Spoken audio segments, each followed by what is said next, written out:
গ্রামীণ পদ্ধতিতে অন্যরকম ভর্তা রেসিপি তৈরি করে দেখাবো। এই ভর্তা খেতে খুবই স্বাদ লাগে।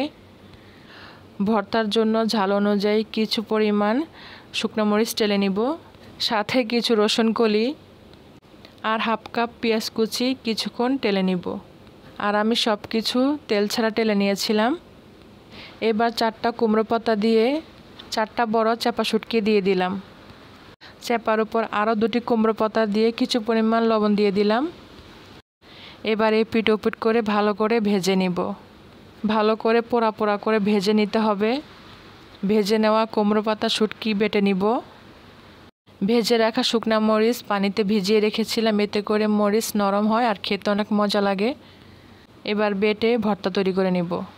এই ভর্তা দিয়ে ভাত, মেরা পিঠা, চিতই পিঠা খেতে খুবই মজা লাগে। এভাবে ট্রাই করে দেখতে পারেন। আল্লাহ হাফেজ।